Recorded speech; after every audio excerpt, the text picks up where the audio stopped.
Hello friends, welcome to my YouTube channel DP Educare.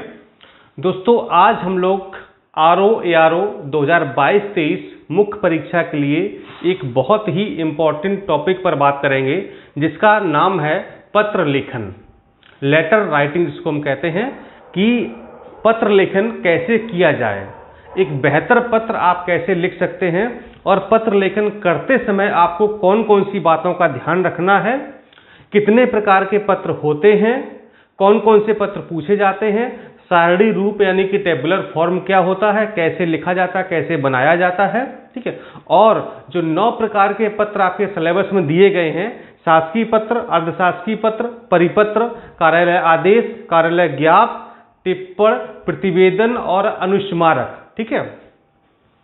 ये जो पत्र 9 प्रकार के आपको दिए गए हैं, ठीक, ये समझाएंगे, आपको बताएंगे कि कैसे लिखा जाए इनको। और आपका 10वां होता है सारणी रूप, ठीक है। शासकीय पत्र, अर्धशासकीय पत्र, परिपत्र, कार्यालय आदेश, कार्यालय ज्ञापन, टिप्पण, प्रतिवेदन, विज्ञप्ति और अनुस्मारक, ये 9 पत्र आपके हो गए। 10वां आपका होता है सारणी रूप, ठीक। तो ये कैसे आप लोग करेंगे, इस पर हम लोग बात करेंगे। देखिए, जो पत्र लेखन आपका है वो कुल होता है आपका 39 नंबर का, ठीक है। ये थोड़ा सा कलर चेंज कर ले इसको,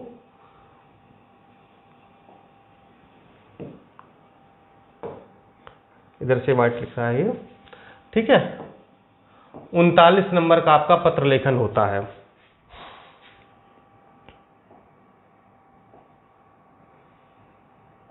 ये हो गया व्हाइट, ठीक। ये कुल पत्र लेखन कितना है? 39 नंबर का, ठीक है।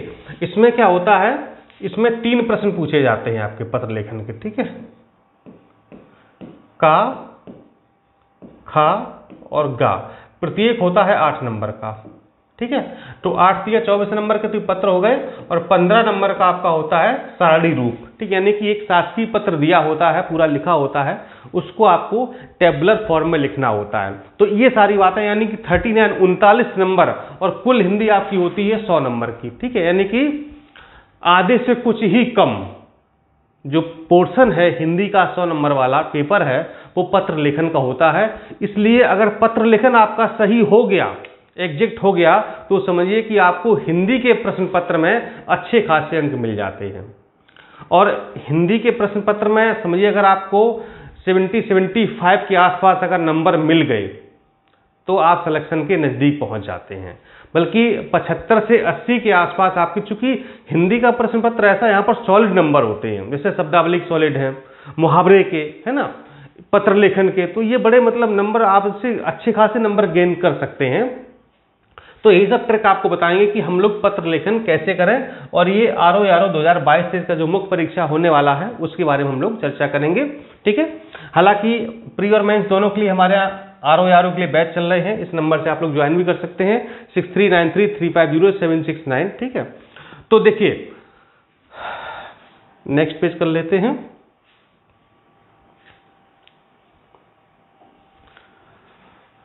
कितने पत्र हैं आपके?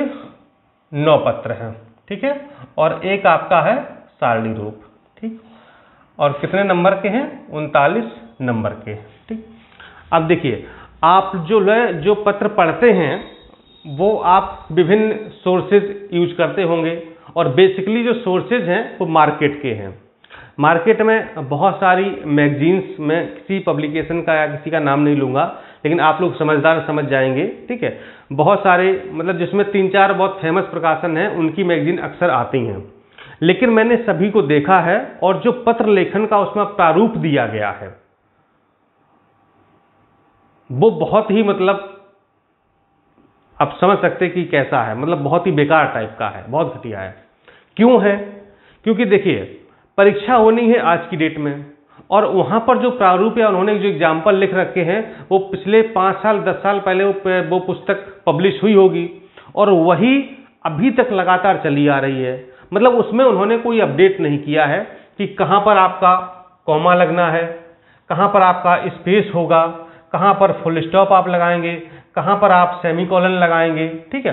तो ये सारी समस्याएं बड़ी दिक्कत होती हैं, ठीक है। कहां पर आप जो है इस तरह से जो है कॉलन हो गया, या फिर आप जो है कॉलन डैश हो गया, या पत्रांक कहां पर आप लिखेंगे, ठीक है, दिनांक आप कहां पर लिखेंगे, स्थान कहां लिखेंगे, ठीक है, दिनांक आप कैसी डालें, स्थान मतलब फुल स्टॉप लगेगा नहीं लगेगा, कहां पर कॉलन लगेगा, प्रेषक परिस्थिति कहां पर रहेगा, जैसे अर्थशास्त्री पत्र है उसमें जो लोगो रहता है वो कहां रहेगा, ठीक है।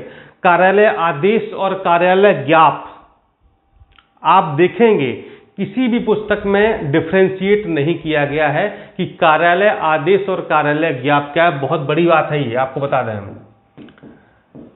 कार्यालय आदेश और कार्यालय ज्ञाप, ठीक है। अब मैं आपको बता दूं कि जितने भी मैंने मार्केट में मैगजीन किताबें देखी हैं सभी में कार्यालय आदेश और कार्यालय ज्ञाप को एक ही चीज बताया गया है, जबकि ऐसा नहीं है। ध्यान रखिएगा, क्यों नहीं है। हाँ, ये मैं मानता हूं कि कार्यालय आदेश और कार्यालय ज्ञाप 90% तक सेम है, लेकिन कार्यालय आदेश और कार्यालय ज्ञाप में 10% का अंतर है, और ये 10% का अंतर उन किताबों में नहीं दिया गया है। या जो भी मैंने कई लोगों का मैटर देखा है, जो लोग ऑनलाइन ऑफलाइन पढ़ाते हैं उनका भी देखा है, ठीक है। मैं देखिए किसी की यहाँ पर बुराई नहीं कर रहा हूँ, लेकिन जो हकीकत है उसे बोलने में मुझे डर नहीं है, ठीक है। आप जो है कुछ भी पढ़ते हो उससे मतलब नहीं है, लेकिन जो मैंने देखा है वो यही है, कार्यालय आदेश और कार्यालय ज्ञाप 90% तक सेम है, लेकिन जो 10% का अंतर है वो किसी ने बताया नहीं है कि कार्यालय आदेश कब जारी किया जाता है और कार्यालय ज्ञाप कब जारी किया जाता है। और अगर एक ही है तो फिर दो नाम क्यों दिए गए भाई, कार्यालय आदेश और कार्यालय ज्ञाप, तो दो नाम क्यों दिए गए हैं, ये चीज है, ठीक। कार्यालय आदेश कब लिखा जाएगा, कार्यालय ज्ञाप कब लिखा जाएगा, ये भी मायने रखता है, ठीक। तो ये सब अंतर आपको हम अब 10% अंतर ये कोई बताता नहीं है, ये हम आपको बताएंगे और विद एग्जाम्पल बताएंगे आपको, विद एग्जाम्पल आपको बताएंगे कि ये कार्यालय आदेश है और ये कार्यालय ज्ञाप है। आप जब दोनों को देखेंगे तो आप स्वयं उसको डिफरेंशिएट कर पाएंगे कि हाँ सर ने सही कहा था, कि दिखने में तो दोनों एक जैसे लगते हैं, लेकिन उसकी जो भाषा शैली है या कब कहां पर कौन सा लिखा जाएगा, कार्यालय आदेश कब जारी किया जाएगा और कार्यालय ज्ञाप कब जारी किया जाएगा, क्योंकि ये काम शासन प्रशासन का है और हमारे यहाँ सचिवालय में होता रहता है, ठीक है। कार्यालय आदेश बहुत जारी होते हैं, कार्यालय फिर ज्ञाप जारी होते हैं, तो ये हम लोग का मतलब डेली का काम है, रोज 10 जारी होते हैं, ठीक है, पूरे सचिवालय में जारी होते हैं। तो हम लोग उस चीज को अच्छी तरह बखूबी जानते हैं कि कहां पर अंतर है, लेकिन जो लोग या जो शख्स इस दौर से नहीं गुजरा है तो उसे नहीं पता, उसे लगता है यार एक ही होगा और छाप दी किताब और चल रही मार्केट में, बच्चे ही परेशान, मुझे क्या करें बताइए, ठीक है। अब हर जगह तो डीपी सर उपलब्ध नहीं है ना, कौन उनको अंतर बताए, तो चलो यार वही जो मार्केट मिल रहा है वही छाप के आते हैं। लेकिन ये बात एग्जामिनर जो आपको कॉपी चेक करने वाला टीचर है वो जानता है कि आप कार्यालय ज्ञाप लिख रहे हो या फिर कार्यालय आदेश लिख रहे हो। बहुत बारीकियां हैं यहाँ पर। जो 8 नंबर का आपसे पूछा जाता है, अगर आपका को 8 नंबर में से कम अगर 7 नंबर, मैक्सिमम 7 नंबर प्राप्त करने हैं तो आपको एग्जैक्ट चीज लिखनी पड़ेगी। कॉमा है तो है, लगना चाहिए, स्पेस दिया है तो दिया है, अंडरलाइन है तो है, फुल स्टॉप है तो है, वो दिखना चाहिए वो, ठीक है। तो ये बात है। अब बेसिकली अगर 8 नंबर में से आप अगर नॉर्मली 5 नंबर आप लिख के 5 नंबर जो मार्केट वाली किताबें हैं आपको 5 नंबर तक दिला पाएंगी, मुझे नहीं लगता 5 से ज्यादा दिला पाएंगी, ठीक। अब मान लो 3 पत्र हैं तो आपके हो गए 15 नंबर, ठीक। और जो बिल्कुल सही लिख के आया है उसके हो गए आपके 21 नंबर, ठीक है ना। तो 15 और 6 21, 6 नंबर का मार्जिन हो गया।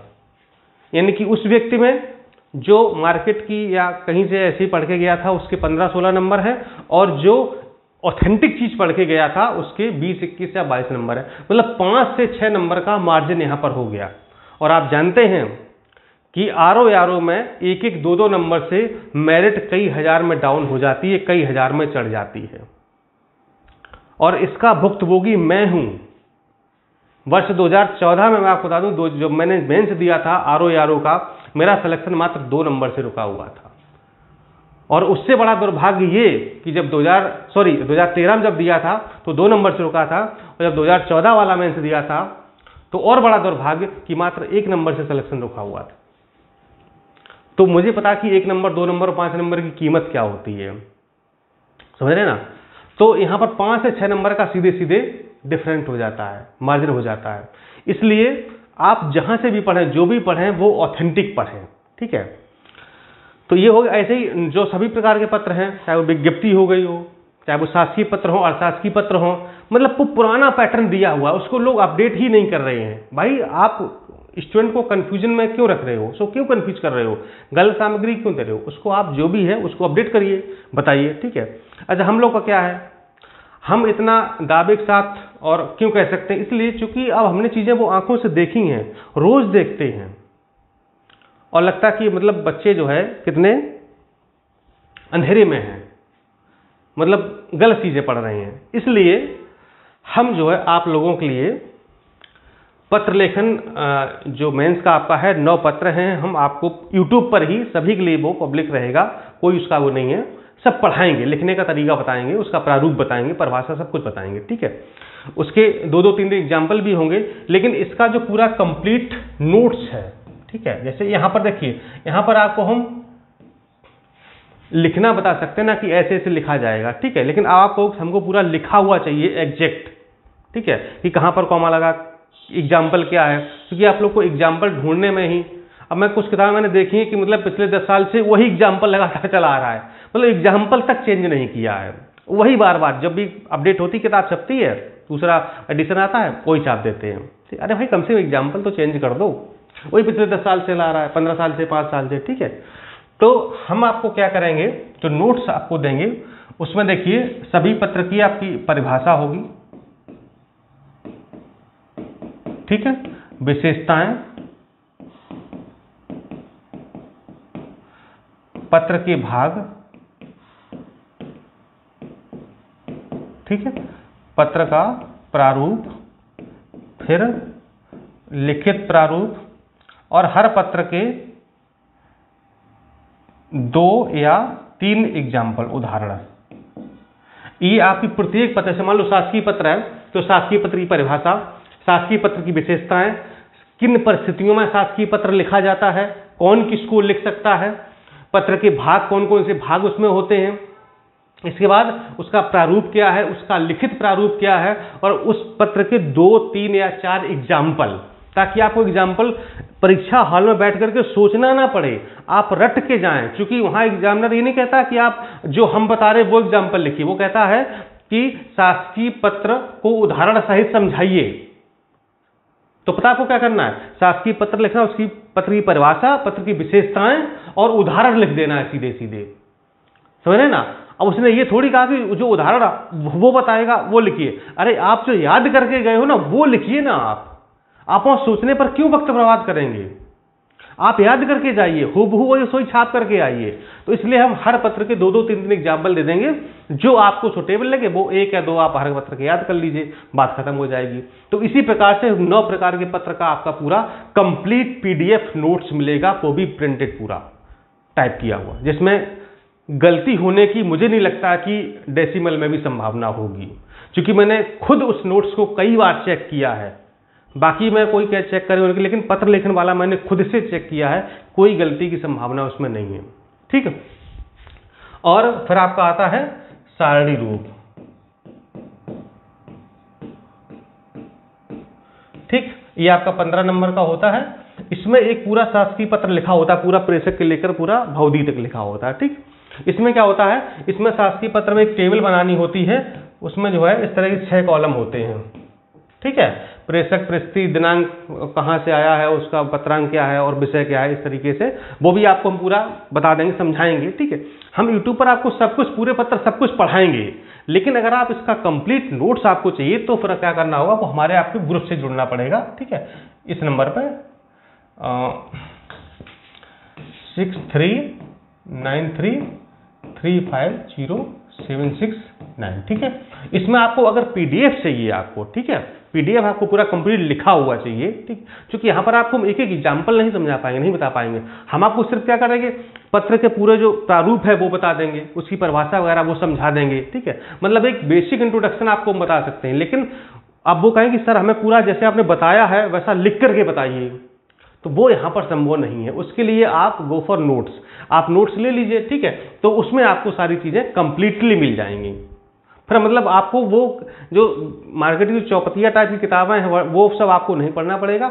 जितना हम देंगे उतना अगर आप पढ़ के गए तो मैं गारंटी के साथ कह सकता हूं कि कोई पत्र आपका गलत नहीं होगा और बहुत ही कम समय में आप उसको हल कर पाएंगे। तो जो 39 नंबर आपके हैं, इसके लिए आप बहुत ही सेफ हो जाएंगे, बहुत ज्यादा सेफ हो जाएंगे, भटकना नहीं पड़ेगा आपको, ये हम कह सकते हैं, ठीक है। इसके भी 2-3 एग्जाम्पल दिए हुए हैं, तो ये कर सकते हैं, ठीक है। बाकी नोट्स में जैसे शब्दावली है, तो हमारी जो शासन की शब्दावली की किताब करीब इतनी मोटी है, उसमें करीब 1000-1200 पेज हैं, तो उसमें से कंक्लूड करके जो है करीब 1200-1300 शब्दावली निकाली गई है, वो आपको है, ठीक है। कंप्यूटर का पूरा नोट्स है, ठीक है। और जो मुहावरे हैं वो मुहावरे पूरी जो है कई सारी मैंने पूरी लिस्ट बनाई हुई है, कई सारे उसमें प्रयोग भी करके बताया गया है, तो वो सब है। 22 से 25 निबंध आपको कंप्लीट लिखे हुए मिल जाते हैं, गद्यांश के आपको प्रैक्टिस सेट मिल जाएंगे। तो ये सारी चीज़ें मेंस के लिए हैं, आप लोग उसको देख सकते हैं, ज्वाइन कर सकते हैं, यहाँ से हमारा बैच है मेंस का, उसको, ठीक है। बाकी प्री के लिए भी जीएस हिंदी वगैरह, हिंदी के 6 टॉपिक जो आते हैं प्री में 6 टॉपिक हो जाते हैं, मेंस में आपके पर्यायवाची कम हो जाता है, तो वो दोनों में काम आएगा आपका नोट्स प्री में भी और मेंस में भी, तो वो भी आपको मिल जाएगा, ठीक है। तो इस तरीके से बाकी पत्र हम लेखन, ये तो एक भूमिका वो आपको हम आउटलाइन देने आए थे कि पत्र पढ़ने में आप कहाँ कहाँ गलतियाँ करते हैं, ठीक है, तो इसलिए वो आपको समझाने आए थे। बाकी हम पत्र लेखन शासकीय पत्र से स्टार्ट करेंगे, सारे पत्र आपको हम पढ़ाएंगे यहाँ पर, बिल्कुल आप निश्चिंत रहिए, ठीक है। ऐसा नहीं कि आपको हम बीच में छोड़ेंगे, पूरा पढ़ाएंगे आपको, ठीक है। चलिए, बाकी आप लोग देख लीजिए, जैसा आपको ठीक लगे आप लोग जो है यहाँ पर फोन कर लीजिए, बात कर लीजिए हमारे संस्थान से, तो आपको जो पूरा नोट्स वगैरह मिल जाएगा, ठीक। नमस्कार, जय हिंद।